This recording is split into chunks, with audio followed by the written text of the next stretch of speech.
Juliana Redding. DNA at a crime scene that the district attorney of selecting just the right type. Rare, but So the defense had a tremendous challenge.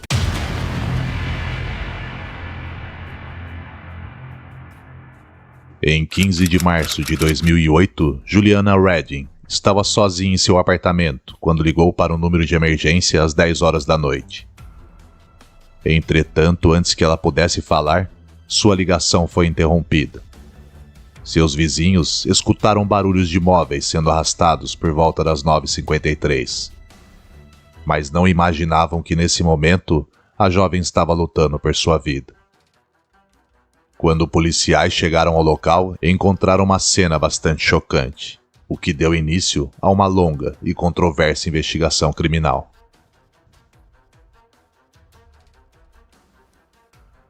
Juliana Redding nasceu em 25 de outubro de 1986 em Dallas, no Texas. Era filha de Patricia e Greg Redding, uma família católica que ensinou valores a Juliana e seu irmão Patrick, o caçula da família. De acordo com relatos da família, Juliana exalava uma beleza que atraía todos ao seu redor. Desde a infância, sua avó a levava às reuniões de conselho e coisas do tipo, e curiosamente, a garota se sentia em casa entre os adultos. Seu sonho era se tornar empresária e também gostava de frequentar a igreja. Quando atingiu idade para servir à escola dominical, se tornou assistente e professora de pré-escola na igreja de Apóstolo St. Thomas por vários anos seguidos. Além disso, participava do teatro e era integrante da equipe de golfe da escola. Ela tinha paixões artísticas e estreou na Sinfônica de Tucson em 2005.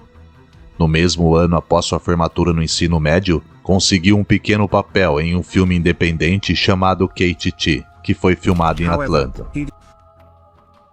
A jovem deixou sua casa em Tucson, no Arizona, em 2006, aos 19 anos, e se mudou para a Califórnia para frequentar a universidade e seguir com seus sonhos. Ela se formou em comunicação na Faculdade de Santa Mônica. Uma de suas metas era seguir uma carreira na atuação. No final de 2007, encontrou um charmoso apartamento na quadra 1500 da Avenida Sentinela, a uma curta distância dos locais badalados de Beverly Hills e Sunset Boulevard. Mesmo estando em uma região com preços de aluguel elevados, onde o valor médio de um apartamento de um quarto podia chegar a mais de $2.000 mensais, o apartamento de Juliana tinha uma porta de segurança reforçada e grades nas janelas, assim como várias outras casas na vizinhança. Estava localizado a cerca de 6 quilômetros a leste da parte mais encantadora de Santa Mônica, próxima da praia, e aparentava ser uma área bastante segura. Apesar de ter desejo de alcançar a fama e de estar esperançosa em conquistar oportunidades como atriz e modelo, acabou conseguindo empregos como recepcionista em restaurantes de alto prestígio. Ainda assim, ela passava a maior parte de seu tempo na Faculdade de Santa Mônica como estudante em tempo integral. Mas infelizmente, logo seus sonhos de se tornar uma estrela foram interrompidos da noite para o dia. Em 16 de março de 2008, no domingo, a mãe de Juliana, que morava em Tucson, tentou entrar em contato várias vezes, mas sua filha não atendeu nem retornou nenhuma de suas chamadas. E logo percebeu que algo estava errado, já que ela não costumava ficar sem dar retorno durante muito tempo. Patrícia, então, decidiu pedir para a polícia que fosse ao apartamento de Juliana para verificar se estava tudo bem. Pouco tempo depois de receber a ligação, o policial que estava de plantão naquela noite foi um dos primeiros a chegar onde a jovem morava. Ele viu o carro de Juliana e ouviu o latido do cachorro, mas ao se aproximar do apartamento, não havia sinais de que a porta da frente ou de trás tivessem sido arrombadas, e nenhuma das janelas estava quebrada. Apesar disso, suas batidas na porta e seus gritos não obtiveram resposta. Porém, o policial logo sentiu um cheiro de gás vindo do apartamento, o que o deixou em alerta e também muito preocupado. Imediatamente ligou para os bombeiros. mas com a ajuda de seu parceiro, ambos decidiram por arrombar a porta, temendo pela vida da jovem. Assim que entraram uma vela acesa em cima de uma mesinha, e pelo seu tamanho ficou evidente que havia sido acesa muitas horas antes. Além disso, uma das bocas do fogão a gás estava aberta, e logo perceberam o enorme risco de explosão e a sorte de não ter ocorrido algo mais grave. Porém, ainda estavam prestes a encontrar uma cena horrível. Logo que se aproximou do quarto, o oficial Scott já localizou a garota, e com sua experiência percebeu imediatamente que a mulher já estava sem vida, pois apresentava uma coloração púrpura nos pés e na parte de trás das coxas, sinal claro de que o coração já havia parado de bater horas antes. Ao avaliarem melhor, ficou claro como a luz do dia que havia acontecido uma luta ao qual Juliana brigou por sua vida. Seguindo os protocolos, os oficiais decidiram fazer tudo o que fosse possível para preservar a integridade da vítima e do local, para não comprometer nas investigações, já que agora aquele apartamento tinha se transformado em uma cena de crime. Bombeiros isolaram a área até checarem que o vazamento de gás não representava mais nenhum perigo, e em seguida liberaram os investigadores que aguardavam para a coleta de pistas.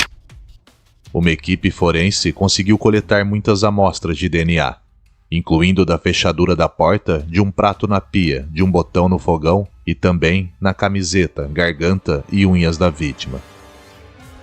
Na coletiva de imprensa horas após o crime, o tenente Alex Padilha, porta-voz do Departamento de Polícia de Santa Mônica, afirmou que os detetives estavam esperando os resultados da autópsia, pois só eles seriam capazes de determinar a causa da morte.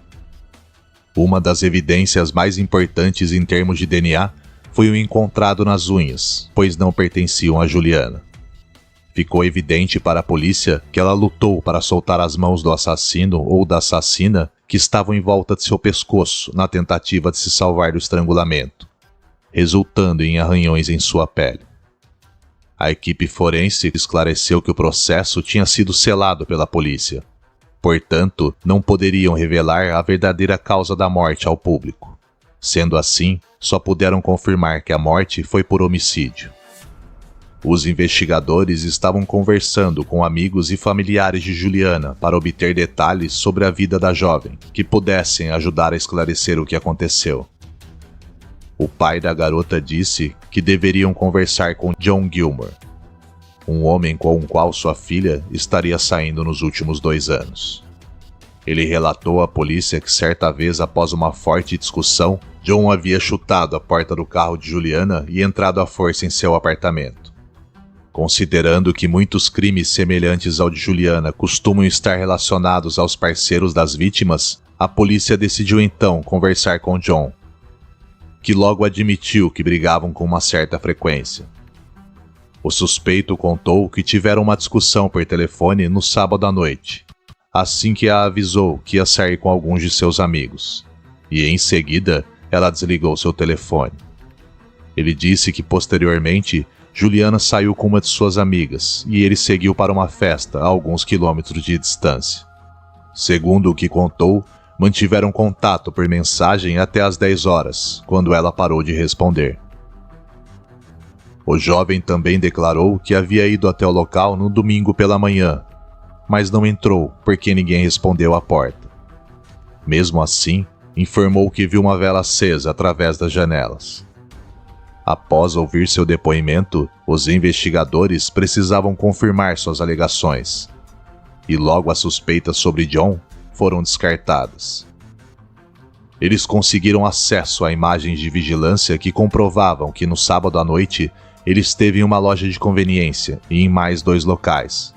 Além disso, várias pessoas confirmaram que ele estava em uma festa entre as 9h45 e as 10h15 em 15 de março. Porém, havia outro elemento importante que apenas os investigadores sabiam. O DNA encontrado nas unhas de Juliana pertencia a uma mulher. Sendo assim, os agentes entrevistaram várias mulheres que conheciam a garota, na esperança de entender os motivos que levaram ao ataque. Pensaram que talvez alguém estivesse com ciúmes dela por ser tão bonita e admirada. Mas apesar de interrogarem várias mulheres que a conheciam, não encontraram nenhuma resposta que fosse relevante ao caso. Após a realização de análises forenses, o corpo sem vida de Juliana foi entregue à sua família, que fizeram uma missa fúnebre em 28 de março para celebrar a vida dela na igreja de Apóstolo St. Thomas. O caso ficou sem direção por um tempo e parecia que a investigação não estava progredindo. Mas apesar dessas complicações, os detetives continuaram examinando cuidadosamente a rede de contatos de Juliana. E foi exatamente seguindo essa linha de raciocínio que descobriram que havia outro homem na vida da jovem. O rico médico e cirurgião libanês Munir Ueda, quase 20 anos mais velho que Juliana. Munir cresceu em Beirute, onde seu pai era um médico importante.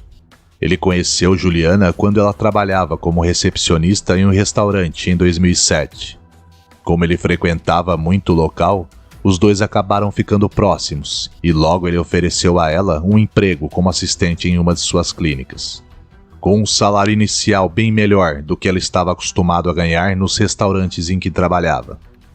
Sendo assim, ela logo aceitou a nova oportunidade. Pouco tempo depois, o relacionamento dos dois passou de profissional para algo mais pessoal. E depois de um tempo, ela até chegou a morar com ele por um curto período. Munir mimava a jovem com muitos presentes, incluindo uma Land Rover, e também deixou que a jovem ficasse em uma das casas que possui, uma impressionante mansão em Beverly Hills. Entretanto, amigos próximos de Juliana afirmaram que ele parecia obcecado por ela, a ponto de falar em casamento e se oferecer para comprar uma Lamborghini em seu 21º aniversário.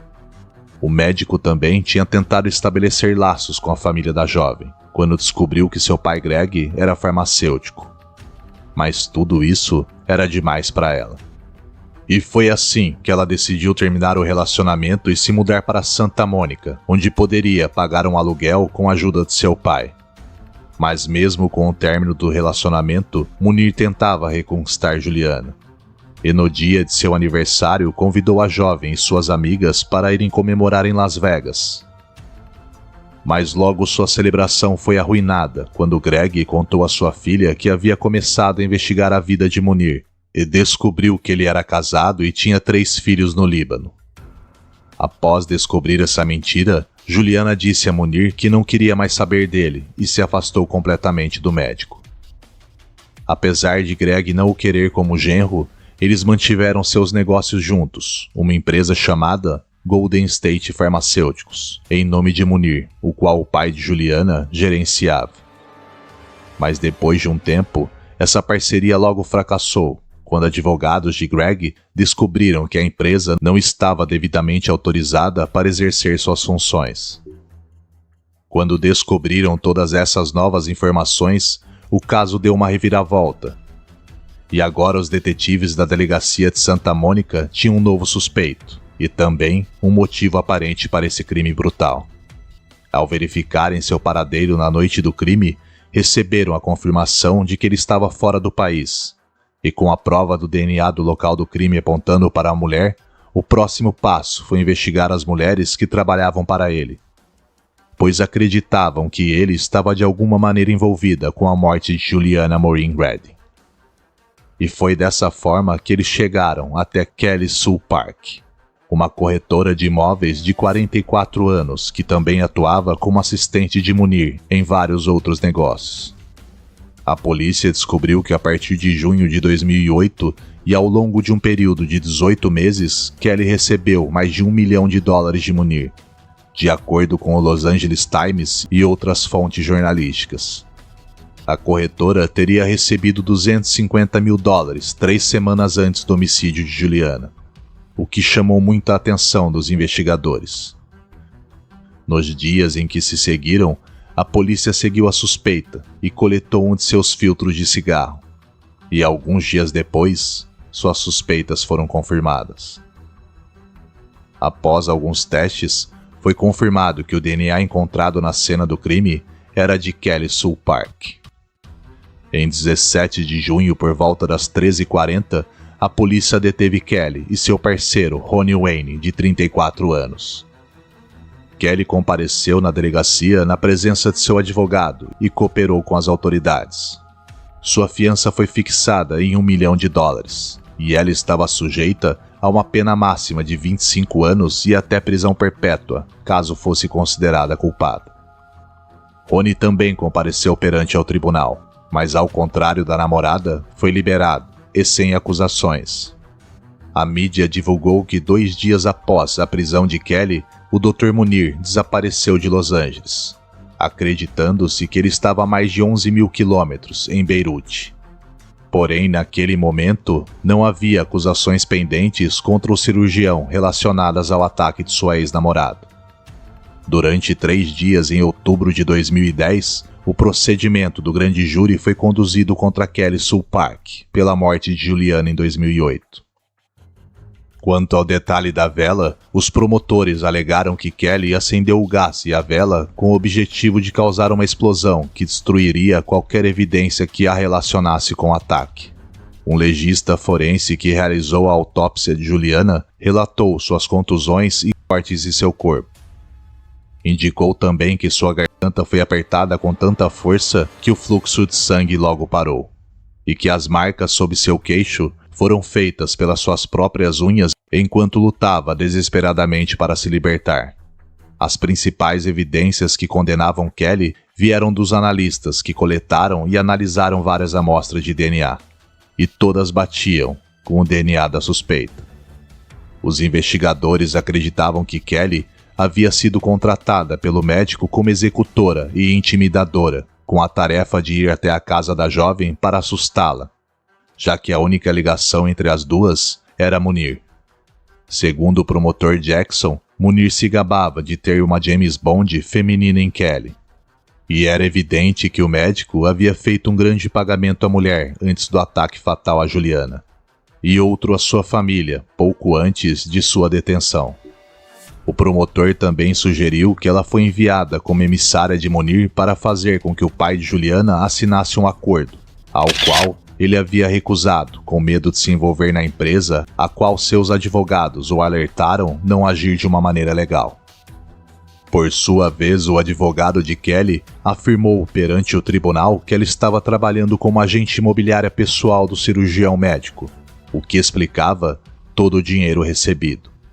Munir não foi acusado de forma direta, pois não havia provas contundentes para envolvê-lo, apenas suspeitas graves.